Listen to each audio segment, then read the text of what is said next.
പ്രധാനമന്ത്രിയും ഇന്ത്യയുടെ പ്രസിഡൻറ്റുമെല്ലാം ഇവിടെ സമീപകാല ഭാവിയിൽ അടുത്ത വർഷമൊക്കെ ആയിട്ട് ഇവിടെ ഈ ജന്മശതാബ്ദി ആഘോഷങ്ങളിൽ പങ്കെടുക്കാനായിട്ട് വരും. തമിഴ്നാട് മുഖ്യമന്ത്രി ഇവിടേക്ക് വരാനുള്ള കാര്യങ്ങൾ നമ്മൾ ചെയ്യുന്നുണ്ട്. അങ്ങനെ കർണാടക മുഖ്യമന്ത്രി DK ശിവകുമാർ അദ്ദേഹത്തെ കാണാൻ വേണ്ടി അടുത്ത ദിവസം ഞങ്ങൾ പോകുന്നുണ്ട്. എല്ലാ സംസ്ഥാനങ്ങളിലെ മന്ത്രിമാരും മുഖ്യമന്ത്രിമാരും അതുപോലെ തന്നെ പ്രധാനമന്ത്രിയും പ്രസിഡൻറ്റുമൊക്കെ അടുത്ത വർഷങ്ങളിലായിട്ട് ഇവിടെ സന്ദർശിക്കുന്ന രീതിയിലാണ് നമ്മളിതിൻ്റെ പ്രോഗ്രാമുകളെല്ലാം പ്ലാൻ ചെയ്യുന്നത്. നമ്മുടെ ഗുരുവിൻ്റെ 100ാമത് ജന്മജയന്തി ആഘോഷവുമായി ബന്ധപ്പെട്ട് അതിൻ്റെ പ്രചരണ യജ്ഞത്തിൻ്റെ ഉദ്ഘാടനം ഈ വരുന്ന ജൂലൈ 6-ാം തീയതി തിങ്കളാഴ്ച കേരളത്തിൻ്റെ ബഹുമാന്യനായ മുഖ്യമന്ത്രി ശ്രീ VD സതീശൻ നിർവഹിക്കുകയാണ്. അപ്പോൾ ഇതുമായി ബന്ധപ്പെട്ട ആത്മീയ വിഷയങ്ങളും അതുപോലെ തന്നെ മറ്റു കാര്യങ്ങളും സംസാരിക്കുന്നതിന് സമാദരണീയ സ്വാമി ഗുരുസജ്ഞാനദോസിയെ ആദരപൂർവ്വം ക്ഷണിക്കുകയാണ്.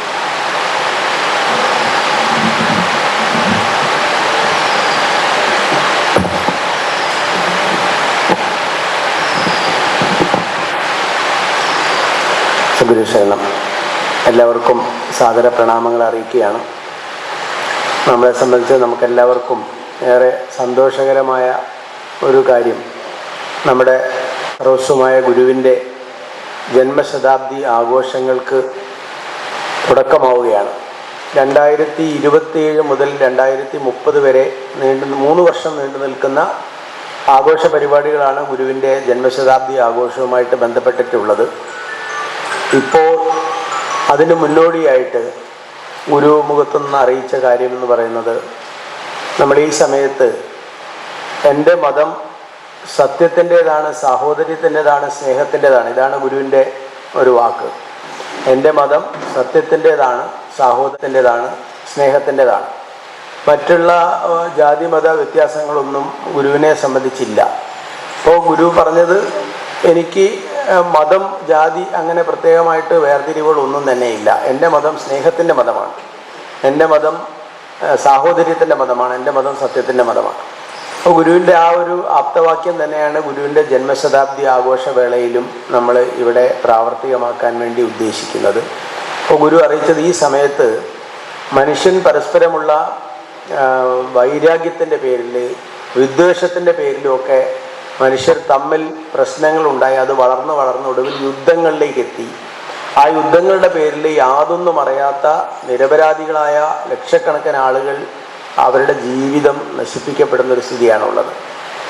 അപ്പോൾ ഗുരുവിൻ്റെ ജന്മശതാബ്ദി ആഘോഷത്തോടനുബന്ധിച്ച് മനുഷ്യൻ്റെ മനസ്സുകളിൽ നിന്ന് ഈ വൈരാഗ്യവും വിദ്വേഷവും ഒക്കെ മാറി ഒരു സമാധാനം പുലരുക എന്നുള്ള ഉദ്ദേശത്തോടു കൂടിയിട്ട് സ്നേഹം, സേവനം, സമാധാനം എന്നുള്ള 3 വാക്കുകൾ ഉപയോഗിച്ചുകൊണ്ട് ലോകം മുഴുവനുള്ള ശാന്തിഗിരി വിശ്വാസികളും അതേപോലെ ശാന്തിഗിരിയെ സ്നേഹിക്കുന്നവരും മറ്റെല്ലാവരും രാവിലെ 6 മണി മുതൽ ഒരു 10 മിനിറ്റ് ഈ ലോകത്തിലെ സമാധാനത്തിന് വേണ്ടിയിട്ട് പ്രാർത്ഥിക്കാൻ വേണ്ടിയുള്ള ഒരു പ്രാർത്ഥനാ യജ്ഞം ആരംഭിക്കുകയാണ്. അപ്പം അതിൻ്റെ പേര് വിശ്വശാന്തി സന്ദേശ യജ്ഞം എന്നാണ്. അത് 4 വർഷം, ഇനി വരുന്ന 4 വർഷം 2030 ഗുരുവിൻ്റെ ജന്മശതാബ്ദി പൂർത്തിയാവുന്നത് വരെ ഈ പ്രാർത്ഥന തുടരും. അത് ഇന്ത്യയിലെ പല ഭാഗങ്ങളിലുമുള്ള ശാന്തിഗിരി വിശ്വാസികളും ശാന്തിഗിരിയെ സ്നേഹിക്കുന്നവരും ഒക്കെയുള്ള എല്ലാവരും, അതേപോലെ തന്നെ മെക്സിക്കോ, ജർമ്മനി, കാനഡ, US അതുപോലെ വിദേശ രാജ്യങ്ങളിലെല്ലാമുള്ള വിശ്വാസി സമൂഹവും എല്ലാവരും അവിടുത്തെ ഈ സമയം വെച്ചുകൊണ്ട് രാവിലെ ഒരു 10 മിനിറ്റ് ഒരുമിച്ച് പ്രാർത്ഥിക്കാൻ വേണ്ടിയുള്ള ഒരു കാര്യമാണ് ചെയ്യുന്നത്. വിശ്വശാന്തി സന്ദേശ യജ്ഞത്തിന് 6-ാം തീയതി രാവിലെ 11 മണിക്ക് നമ്മുടെ ബഹുമാന്യനായ മുഖ്യമന്ത്രി അതിൻ്റെ ഔപചാരികമായ ഉദ്ഘാടനം നിർവഹിക്കുകയാണ്. അതിനുശേഷം നമ്മൾ വീടുകളെല്ലാം കയറിയിറങ്ങി കേരളത്തിലെ മുഴുവൻ വീടുകളും സന്ദർശിച്ച് ഇങ്ങനെയൊരു പ്രാർത്ഥനയെക്കുറിച്ച് അവരെ അറിയിക്കാനും ഗുരുവിൻ്റെ ജന്മശതാബ്ദിയെക്കുറിച്ച് അറിയിക്കാനും, ഏത് ജാതിയിൽ വിശ്വസിക്കുന്നവരായാലും ഏത് മതത്തിൽ വിശ്വസിക്കുന്നവരായാലും ഏത് പ്രാർത്ഥന ചെയ്യുന്നവരാണെങ്കിലും രാവിലെ ഒരു 10 മിനിറ്റ് സമയം ലോകത്തിൻ്റെ ശാന്തിക്ക് വേണ്ടി ഒരുമിച്ച് പ്രാർത്ഥിക്കാനുള്ള ഒരു ആഹ്വാനമാണ് ഇതിലൂടെ എന്ന് പറയുന്നത് നടത്തുന്നത്. പ്രാർത്ഥനകൾക്ക് വലിയ ഫലം സമൂഹത്തിലുണ്ട്. പ്രാർത്ഥന ഒരുമിച്ച് വരുമ്പോൾ, പ്രത്യേകിച്ചും ജാതിയെന്നോ മതമെന്നോ വേർതിരിഞ്ഞ് നിൽക്കാതെ എല്ലാവരും ഒരുമിച്ച് ഹിന്ദുവിൻ്റെതായ ഒരു സ്വഭാവത്തിലും മുസ്ലിമിൻ്റെതായ ആരാധനാ രീതിയിലും ക്രിസ്ത്യാനിയുടെ ആരാധനാ രീതിയിലായാലും ദൈവത്തോട് പ്രാർത്ഥിക്കുക. ഈ ലോകത്ത് ഇന്ന് കാണുന്ന അശാന്തിക്കും അക്രമത്തിനും ഒക്കെ മാറ്റം വന്ന് ഒരു സമാധാനം ഈ ലോകത്തുണ്ടാവണം എന്നുള്ള ഒരു പ്രാർത്ഥനയാണ് ഗുരുവിൻ്റെ ജന്മശതാബ്ദിക്ക് മുന്നോടിയായിട്ട് നമ്മൾ ആരംഭിക്കുന്നത്. അതിന് പേരിട്ടിരിക്കുന്നതാണ് വിശ്വശാന്തി സന്ദേശയജ്ഞം. അതാണ് മുഖ്യമന്ത്രി 6-ാം തീയതി രാവിലെ ഉദ്ഘാടനം ചെയ്യുന്നത്. അതിനുശേഷം എല്ലാ സ്ഥലങ്ങളിലും ഈ പ്രാർത്ഥന നമ്മൾ ആരംഭിക്കുകയും കേരളത്തിലെ മുഴുവൻ വീടുകളും സന്ദർശിച്ച് ലോകശാന്തിക്ക് വേണ്ടി പ്രാർത്ഥിക്കാൻ വേണ്ടി ആളുകളോട് അഭ്യർത്ഥിക്കുകയും ചെയ്യുക എന്നുള്ളതാണ് ഈ യജ്ഞത്തിൻ്റെ ഉദ്ദേശം. ജയന്തി കൃപാജ്ഞാന ദിവസം. അപ്പോൾ രണ്ടുപേരും സാംസ്കാരിക മേഖലയിൽ പ്രവർത്തിച്ചുകൊണ്ടിരിക്കുന്നവരാണ്. അപ്പോൾ നിങ്ങളെയൊക്കെ ചിലപ്പോൾ ഒരുപക്ഷെ ഇവരാദ്യമായിട്ടായിരിക്കും പരിചയപ്പെടുന്നത്. അപ്പം നിങ്ങൾക്കൊന്ന് ഇവരൊക്കെ ആയിട്ട് പരിചയപ്പെടാനുള്ളൊരു അവസരവും കൂടിയായിട്ടാണ് ഇന്നത്തെ ഒരു മീറ്റിംഗ് പറഞ്ഞിരിക്കുന്നത്. അപ്പോൾ ഇവരുടെയൊക്കെ നേതൃത്വത്തിലാണ് സാംസ്കാരിക പരിപാടികളും പ്രാർത്ഥനാ യജ്ഞവും മുന്നോട്ട് പോകുന്നത്. പ്രത്യേകിച്ച് സ്ത്രീകളുടെയൊക്കെ നേതൃത്വത്തിലാണ് നമ്മുടെ വിശ്വശാന്തി സന്ദേശയജ്ഞം എന്ന് പറയുന്നത് വളരെ സജീവമായിട്ട് മുന്നോട്ട് പോകാൻ ഉദ്ദേശിക്കുന്നത്. സ്ത്രീകളുടെയൊക്കെ പങ്കാളിത്തത്തോടു കൂടിയാണ്. ഈ ഉദ്യമത്തിന് നമ്മളെ മാധ്യമപ്രവർത്തകരുടെ പല വിധത്തിലുള്ള സഹായങ്ങളും നമുക്ക് ആവശ്യമായിട്ട് വരും. പ്രത്യേകിച്ച് ആളുകളിലേക്ക് ഇങ്ങനെയൊരു കാര്യത്തെ നമ്മൾ പ്രചരിപ്പിക്കുന്ന കാര്യത്തെ സംബന്ധിച്ച്, അതുപോലെ ഗുരുവിൻ്റെ ജന്മശതാബ്ദിയുടെ കാര്യങ്ങളെ സംബന്ധിച്ച് പല ആളുകളും ഇപ്പോൾ പല സ്വഭാവത്തിൽ ലോകത്തിൻ്റെ ശാന്തിക്ക് വേണ്ടി പ്രാർത്ഥിക്കുന്നുണ്ടെങ്കിലും കൂട്ടമായി എല്ലാവരും ചേർന്ന് ചെയ്യുന്ന ഒരു രീതിയിലേക്ക് വന്നിട്ടില്ല. അപ്പോൾ നമ്മൾ ഉദ്ദേശിക്കുന്നതെന്ന് പറയുന്നത് ഇപ്പോൾ ഗുരുവിൻ്റെ ജന്മശതാബ്ദി ആഘോഷങ്ങൾ അടുത്ത വർഷം ആരംഭിക്കാൻ. അപ്പോൾ ഈ 6-ാം തീയതി മുതൽ നമ്മൾ ഈ പ്രാർത്ഥനാ സങ്കല്പങ്ങൾ തുടങ്ങി എല്ലാ സ്ഥലങ്ങളിലേക്കും ഇത് പറഞ്ഞ് കേരളത്തിലെ മുഴുവൻ ഭവനങ്ങളിലും കയറി കാര്യങ്ങൾ പറഞ്ഞ് ഇന്ത്യയിലെ മറ്റു സ്ഥലങ്ങളിലുമൊക്കെ പറഞ്ഞ് 2030 ഗുരുവിൻ്റെ ജന്മശതാബ്ദി സമർപ്പിക്കുമെന്ന സമയത്ത് ഐക്യരാഷ്ട്രസഭയിൽ ഒരു ലോക സമാധാന സമ്മേളനം വരെ എത്തുന്ന രീതിയിൽ ഈ പ്രാർത്ഥനാ സങ്കല്പം ഉയർന്നു വരണം എന്നാണ് നമ്മൾ ചിന്തിക്കുന്നത്. കഴിഞ്ഞ ദിവസം ഒമാനിലെ ഇന്ത്യൻ അംബാസഡർ ഈ കാര്യത്തെക്കുറിച്ച് സംസാരിച്ചു. അദ്ദേഹം അവിടെ അങ്ങനെ ഒരു പ്രാർത്ഥനയുടെ കാര്യത്തെ ചെയ്യുന്നതിന് വേണ്ട സഹായങ്ങളെല്ലാം അദ്ദേഹം ചെയ്തു തരാമെന്ന് പറഞ്ഞു.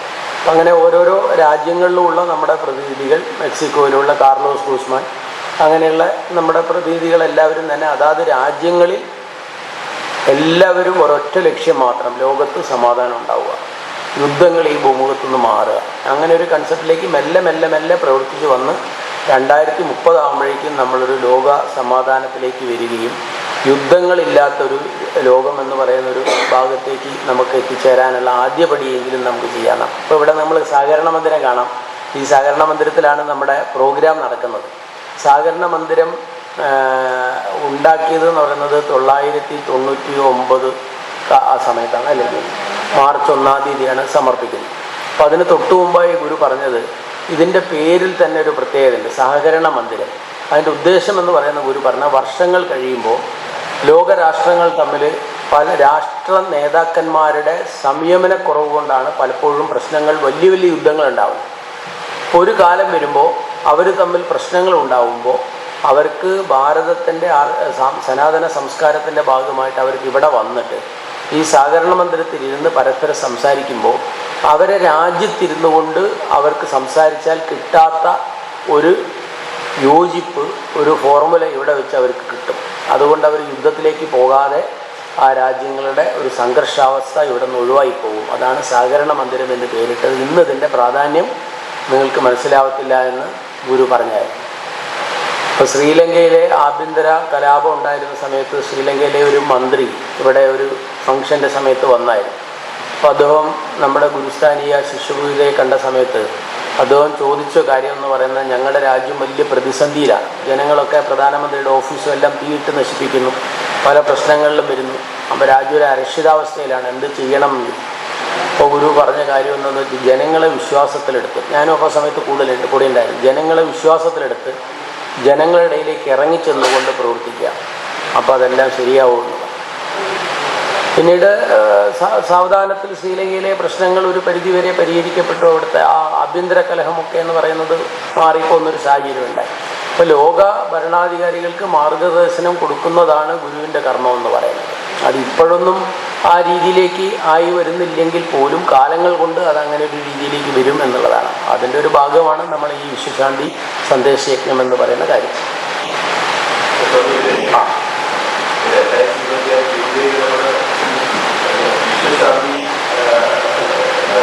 സന്ദേശം അതെ അതെ തീർച്ചയായും.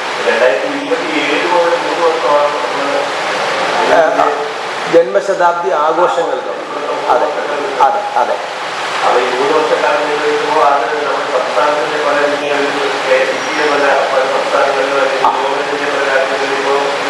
അതെ. ആദ്യം നമ്മൾ ഈ എല്ലാ ഇപ്പം ഏതാണ്ട് നമുക്ക് 3800ഓളം കേന്ദ്രങ്ങളാണ് ഇപ്പോൾ പ്രാർത്ഥനയ്ക്ക് വേണ്ടിയിട്ട് ഉള്ളത്.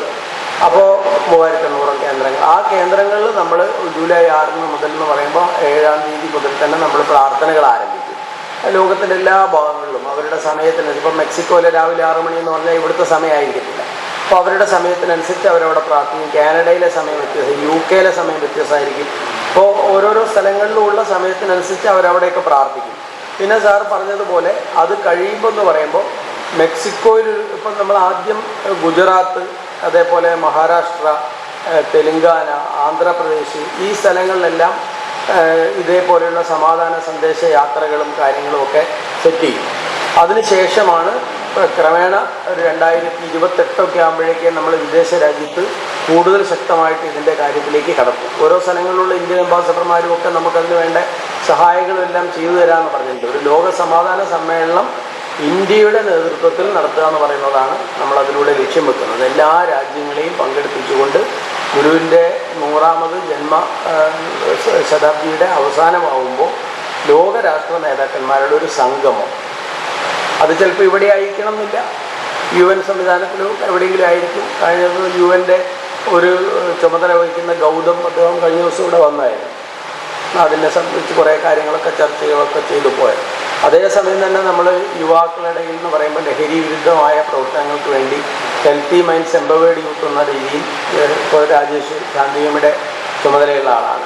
അങ്ങനെ കേരളത്തിലുടനീളം ലഹരിക്കെതിരെയുള്ള ഒരു വലിയൊരു പ്രവർത്തനം എന്ന് പറയുന്നത് മുന്നോട്ട് കൊണ്ടുപോകാൻ പോകുന്നുണ്ട്. ഹെൽത്തി മൈൻഡ്സ് എംപവേർഡ് യൂത്ത് എന്ന പേരിൽ അത് കാസർഗോഡ് മുതൽ ഇങ്ങനെ ഇപ്പോൾ നമ്മുടെ ആഭ്യന്തരമന്ത്രി ഓപ്പറേഷൻ തൂഫാനൊക്കെ പ്രഖ്യാപിച്ചല്ലോ.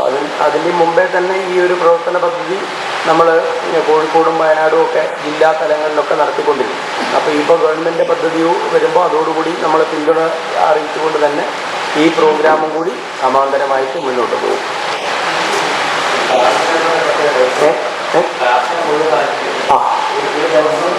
പ്രാർത്ഥന ഇനി വരുന്ന 4 വർഷവും മുഴുവനായിട്ടുണ്ടാവും. രാവിലെ 6 മണി മുതൽ 6:10 വരെ പ്രാർത്ഥിക്കുന്നത്. അപ്പം നമ്മൾ കേരളത്തിലെ എല്ലാ വീടുകളും സന്ദർശിച്ചിട്ട് ഒരു വീടുകളിൽ ചെന്ന് നമ്മൾ അവരോട് റിക്വസ്റ്റ് ചെയ്യാണ്, ലോകത്ത് കാണുന്ന ഈ യുദ്ധത്തിനും അല്ലെങ്കിൽ മനസ്സുകൾ ഒന്നിച്ച് ചേരുമ്പോൾ പലതും സംഭവിക്കും. അപ്പോൾ എല്ലാവരും ഒന്നിച്ച് രാവിലെ നിങ്ങൾ എണീറ്റ ഉടനെ നിങ്ങൾ കിടക്കയിലിരുന്നിട്ടായാലും, ഇപ്പോൾ ആശ്രമങ്ങളിലൊക്കെ ആളുകൾ രാവിലെ എണീക്കും, പക്ഷേ മറ്റുള്ള സ്ഥലങ്ങളിലൊക്കെ പലപ്പോഴും വൈകിയൊക്കെ ആയിരിക്കും. 6 മണിക്ക് 6 മണിക്കെങ്കിൽ 6 മണി, അല്ലെങ്കിൽ നിങ്ങൾ എപ്പോഴാണോ എണീക്കുന്നത് കിടക്കയിലിരുന്നിട്ടാണെങ്കിൽ ലോകത്തുനിന്ന് ഈ അക്രമമൊക്കെ മാറിപ്പോകട്ടെ, ലോകത്തൊരു ശാന്തി ഉണ്ടാവട്ടെ എന്ന് എല്ലാവരും, ലോകത്തുള്ള മനുഷ്യരെല്ലാവരും ഒരുമിച്ച് പ്രാർത്ഥിക്കുമ്പോൾ അതിനൊരു മാറ്റം ഉണ്ടാവും എന്നുള്ളതാണ്.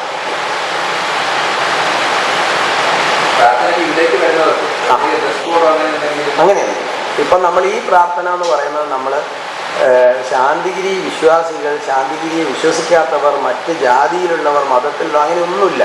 ലോകത്തുള്ള മുഴുവൻ ആളുകൾക്കും ഒരേപോലെ എന്ന് പറയുന്നത് നമ്മൾ തുറന്നിട്ടിരിക്കുന്നൊരു കാര്യമാണ്.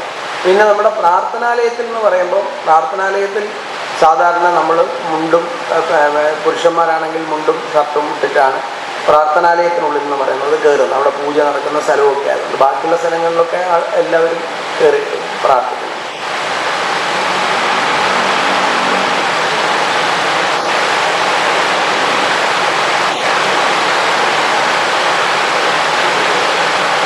നമ്മളെ സാംസ്കാരിക പ്രവർത്തനങ്ങൾക്ക് മുന്നിൽ നിൽക്കുന്ന ആൾക്കാരാണ് ജന്മിമാർ. അവരോട് എന്തെങ്കിലും ചോദിക്കാൻ കാണില്ലേ?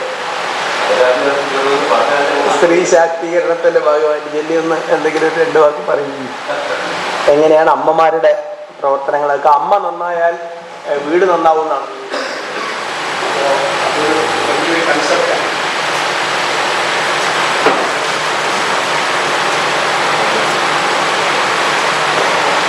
ഗുരുവേ ശരണം. നമ്മുടെ സർവസ്വമായ ഗുരു 1978 സ്ത്രീകൾക്ക് വേണ്ടിയിട്ട് ശാന്തിഗിരി മാതൃമണ്ഡലം എന്ന ഒരു സംഘടന തന്നത്. അപ്പം നമ്മുടെ ഗുരു പറഞ്ഞിരിക്കുന്നത് അമ്മ നന്നായാൽ വീട് നന്നായി എന്ന് തന്നെയാണ്. അപ്പം നാടിൻ്റെ ഉദ്ധാരണം നടക്കണമെങ്കിൽ വീടിൻ്റെ ഉദ്ധാരണം നടക്കണം. വീടിൻ്റെ ഉദ്ധാരണം നടക്കണമെങ്കിൽ ആദി ഗുരുവായ അമ്മ എന്ന സ്ത്രീ നന്നാവണം, അറിവുള്ളവളാകണം. ഇതാണ് ഗുരു പറഞ്ഞു തന്നത്. ഒരു സ്ത്രീയെയെങ്കിലും വിവേകത്തിലേക്ക് നയിച്ചാൽ ഒരു വീട് നന്നാകും, അവളുടെ അടുത്ത തലമുറ നന്നാകും. അത് ഈശ്വരാർപ്പണമായി ചെയ്താൽ ഈ വിതച്ച ഒരു വിത്ത് ലോകം മുഴുവൻ വ്യാപിക്കും. ഇതാണ് ഗുരുവിൻ്റെ കൺസെപ്റ്റ്. അപ്പം ഒരു സ്ത്രീയെ വിവേകത്തിലൂടെ നയിക്കുന്നതിലൂടെ ലോകത്തിന് തന്നെ നന്മയുണ്ടാക്കുന്ന വലിയൊരു ഇത്. അപ്പം ആദ്യം അമ്മയിൽ തുടങ്ങുന്നു. അതിൽ നിന്ന് വീട്, കുടുംബം, അത് സമൂഹത്തിലേക്കും രാജ്യത്തിലേക്കും ലോകത്തിലേക്കും വ്യാപിക്കുന്ന വലിയൊരു സങ്കല്പമാണ് ഗുരു ചെയ്തു വച്ചിരിക്കുന്നത്. അങ്ങനെ ഓരോ സ്ത്രീകളെയും നന്മയുള്ളവരാക്കി മാറ്റുന്ന, അപ്പോൾ കുടുംബ ജീവിതത്തിന് ഗുരു വളരെയധികം പ്രാധാന്യം നൽകിയിട്ടുണ്ട്. അപ്പം ഗുരു കുടുംബങ്ങൾ നന്നായാൽ മാത്രമേ ലോകത്തിന് ശാന്തിയും സമാധാനവും നൽകുന്ന നല്ല തലമുറകളെ ലോകത്തിന് നമ്മൾക്ക് സംഭാവന ചെയ്യാൻ സാധിക്കുകയുള്ളൂ. അങ്ങനെ ഗുരു പറഞ്ഞത് ഇങ്ങനെയാണ്: സ്നേഹം കലർന്ന ധൈര്യവും ദാർഢ്യവും വിനയവും ഭക്തിയും കലർന്നതായിരിക്കണം സമ്പൂർണ്ണത കലർന്ന വലിയൊരഴകായി മാറുന്ന മാതൃത്വം. അതിനെ ആദരിക്കുകയും ബഹുമാനിക്കുകയും ചെയ്യുന്ന പുരുഷത്വം. ഇതാണ് കുടുംബജീവിതം എന്ന് പറയുന്നത്. അത്രയും ഇമ്പോർട്ടൻസ് ഗുരു കുടുംബ ജീവിതത്തിന് കൊടുത്തിട്ടുണ്ട്. ഇതിലേറ്റവും പ്രധാനപ്പെട്ട ഒരു ഭാഗമാണ് അമ്മയ്ക്കുള്ളത്. സംസ്കാര സമ്പന്നമായൊരു കുടുംബത്തെ വാർത്തെടുക്കണമെങ്കിൽ ഓരോ അമ്മയും സംസ്കാര സമ്പന്നമായി മാറണം. അതിനുള്ള അറിവ് പകർന്നു നൽകുന്ന ഗുരുവിൻ്റെ വലിയൊരു കൂട്ടായ്മ ഗുരു തന്നിരിക്കുന്നതാണ് ശാന്തിഗിരി മാതൃമണ്ഡലം എന്ന് പറയുന്നത്. ഇത് കേരളത്തിലെന്നല്ല, ഇന്ത്യ ഒട്ടാകെ, ഇന്ത്യക്ക് പുറത്തും ഇപ്പോൾ സ്വാമി തന്നെ സൂചിപ്പിക്കുന്നത് പോലെ നമ്മളുടെ വിദേശ രാജ്യങ്ങളിൽ ഉൾപ്പെടെ എന്ന് പറയുന്നത് അമ്മമാരുടെ കൂട്ടായ്മയിൽ ഒരുമിച്ച് ചേർന്ന് അവർ പ്രവർത്തിച്ചുകൊണ്ടിരിക്കുന്നു. ഇതാണ് നമ്മളുടെ സംഘടനാ പ്രവർത്തനങ്ങളുടെ ഒരു സ്ത്രീകളുടെ കൂട്ടായ്മകളെക്കുറിച്ച് പറയാനുള്ളത്.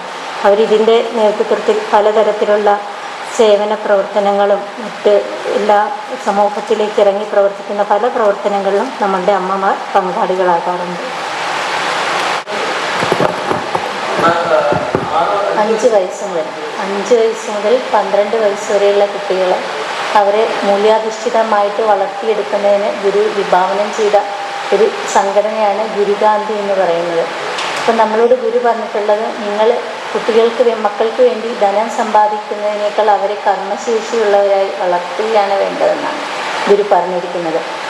അപ്പോൾ കർമ്മശേഷി എന്ന് വെച്ചാൽ നമ്മുടെ ഒരു കുട്ടിയുടെ ശാരീരിക ശേഷിത്വം, മാനസിക ശേഷിത്വം, അതുപോലെ വൈകാരിക ശേഷിത്വം, ഇങ്ങനെ വിവിധങ്ങളായ ശേഷിത്വങ്ങൾ അത് വളർത്തിയെടുത്ത് ആ രീതിയിൽ രൂപപ്പെടുത്തുന്ന ഒരു കുട്ടി, യഥാർത്ഥത്തിൽ ഗുരു നമ്മളോട് പറഞ്ഞിരിക്കുന്നത് 10 വയസ്സാകുന്ന സമയത്തിനുള്ളിൽ നമ്മൾ കുട്ടികൾക്ക് ധാർമ്മിക മൂല്യങ്ങൾ അവരിലേക്ക് പകർന്നു കൊടുക്കണമെന്നാണ് ഗുരു നമ്മളോട് പറഞ്ഞിരിക്കുന്നത്.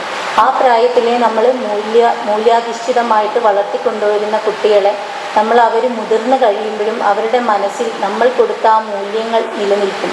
ജീവിതത്തിലെ ഓരോ സാഹചര്യങ്ങളിലൂടെ കടന്നു പോകുമ്പോൾ അവരുടെ മനസ്സിൽ അവർക്ക് കിട്ടിയിരിക്കുന്ന മൂല്യങ്ങൾ ഏതു സാഹചര്യത്തിലായാലും അത് പ്രതിഫലിപ്പിക്കപ്പെടും എന്ന ആ ഒരു രീതിയിലുള്ള ഉദാഹരണമാണ് ഞങ്ങൾക്ക് ഈ പ്രവർത്തനങ്ങളിലൂടെ നമ്മുടെ മുന്നിൽ തെളിഞ്ഞു വന്നിട്ടുള്ളത്. അപ്പം അതിനുള്ളൊരു വലിയ സംരംഭമാണ്. കൊച്ചു കുട്ടികളാകുമ്പോൾ നമ്മൾ കളികളിലൂടെയും അതുപോലെ ചെറിയ ചെറിയ കഥകളിലൂടെയും യഥാർത്ഥത്തിൽ നമ്മുടെ കുട്ടികൾക്ക് ജാതി, മതം ഇങ്ങനെയുള്ള വാക്കുകളൊക്കെ അവർക്ക് ഒരുപക്ഷെ അവർ 10ാം ക്ലാസ്സിൽ SSLC വരുമ്പോൾ എഴുതാൻ വേണ്ടിയിട്ട് ജാതിയുടെ കോളം ഫില്ല് ചെയ്യാൻ നേരത്താണ് നമ്മുടെ കുട്ടികൾ മിക്കവാറും ഇങ്ങനെ ഒരു കാര്യത്തിനെക്കുറിച്ച് ചിന്തിക്കാറുള്ളത് പോലും. അപ്പോൾ എല്ലാ മഹാത്മാക്കളും പറഞ്ഞിട്ടുള്ളത് പോലെ ജാതി, മത, വർണ്ണ, വർഗ അതിൻ്റെ വ്യത്യാസങ്ങളില്ലാത്ത ഒരു നവീന തലമുറ, അതാണ് ഗുരു എപ്പോഴും മുന്നോട്ട് വെച്ചത്. ഗുരുവിൻ്റെ ഒരു നവീനമായ ആത്മീയതയാണ് ഗുരു മുന്നോട്ട് വെച്ചത്. ആ രീതിയിൽ നമ്മുടെ കുട്ടികളെ വളർത്തിയെടുക്കാനുള്ള ഒരു സംരംഭമാണ് ശാന്തിഗിരി ഗുരുഗാന്ധി. ഒരു വഴിതെറ്റാതെ കുട്ടികളെ മുന്നോട്ട് കൊണ്ടുപോകുന്നതിന് വേണ്ടി അവർക്ക് ധാർമ്മിക മൂല്യങ്ങൾ പകർന്നു കൊടുക്കാൻ വേണ്ടി ചെറിയ കാർട്ടൂണുകൾ, അവർക്ക് ഇഷ്ടപ്പെടുന്ന കാർട്ടൂണുകളിലൂടെയൊക്കെ കുട്ടികൾക്ക് താല്പര്യമുള്ള വിഷയങ്ങൾ ധാർമ്മികത ചേർത്ത് ചെയ്യുന്ന രീതിയിൽ ഗുരുഗാന്ധിയുടെ നേതൃത്വത്തിൽ ഒരു പ്രോഗ്രാം തുടങ്ങിയിട്ടുണ്ട്. അപ്പോൾ അതിന് കേരളത്തിൽ നല്ലൊരു സ്വീകാര്യതയാണ് കിട്ടിയിരിക്കുന്നത്. അതെല്ലാവർക്കും അയച്ചു തരാം, സാറിൻ്റെ കയ്യിലുണ്ടല്ലോ. പിന്നെ അതിൻ്റെ ആ ഒരു ഇവർക്ക് എല്ലാവർക്കും ഒന്ന് നമ്മുടെ ആ ഒരു കാർട്ടൂൺ ആയിട്ട് ചെയ്യുന്നൊരു കാര്യമുണ്ട്.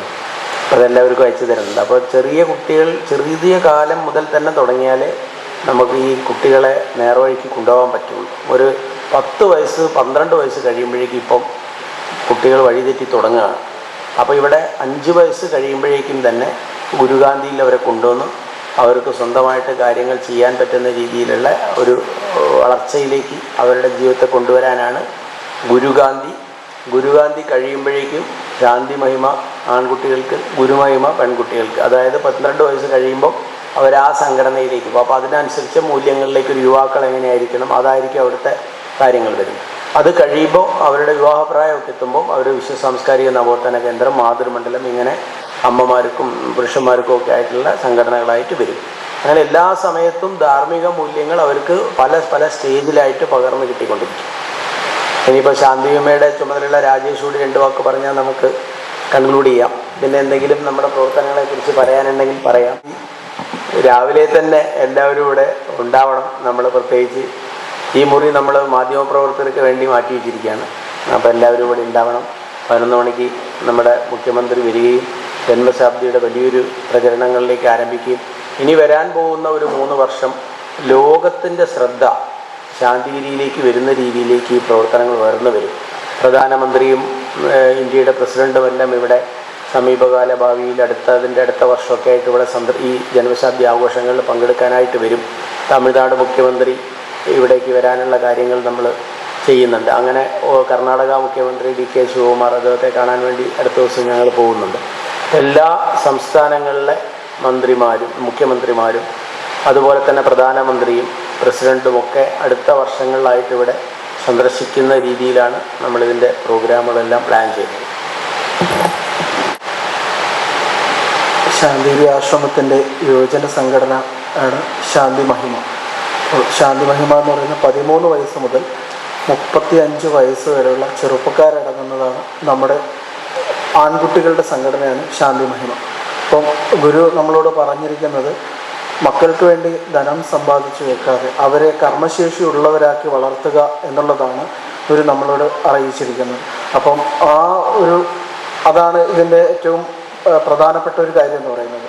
അപ്പോൾ ആ കുഞ്ഞുങ്ങളെ ഇന്ന് നമുക്കറിയാം, സമൂഹത്തിലേക്ക് ഇറങ്ങുമ്പോൾ പലതരത്തിലുള്ള എന്തൊക്കെ കാര്യങ്ങളാണ് ചെറുപ്പക്കാരെ സംബന്ധിച്ചെന്ന് പറഞ്ഞാൽ അവർക്ക് വഴിതെറ്റാൻ പറ്റുന്ന എല്ലാ സാഹചര്യങ്ങളും ഇന്ന് സമൂഹത്തിൽ നമുക്ക് ഉൾക്കൊണ്ടുകൊണ്ടിരിക്കുകയാണ്. അപ്പോൾ അതിനു വേണ്ടിയിട്ട് നമ്മളെ സംബന്ധിച്ച് നമുക്ക് ആശ്രമത്തിൽ ഇപ്പം എല്ലാ ശനിയാഴ്ചകളും അതേപോലെ മാസത്തിൽ ഒരു ദിവസവും ആശ്രമത്തിൽ അവർ ചെറുപ്പക്കാർ വന്ന് താമസിക്കുകയും അവർക്ക് വേണ്ടി സത്സംഗങ്ങളും അതുപോലെ കർമ്മ സ്വഭാവത്തിലൂടെയൊക്കെ ആ കുട്ടികളുടെ ജീവിതത്തെയും അതുപോലെ അവരുടെ സ്വഭാവത്തിലൊക്കെ ഒരു മാറ്റം വരുത്തി സമൂഹത്തിന് ഉതകുന്ന അല്ലെങ്കിൽ സമൂഹത്തിന് നന്മയ്ക്ക് ഉതകുന്ന കുഞ്ഞുങ്ങളാക്കി അല്ലെങ്കിൽ ലോകത്തിന് ഉപകാരപ്രദമാകുന്ന ആളുകളാക്കി മാറ്റുക എന്നുള്ളതാണ് നമ്മുടെ ഈ ഒരു സംഘടന കൊണ്ട് ഗുരു ആഗ്രഹിക്കുന്നത്.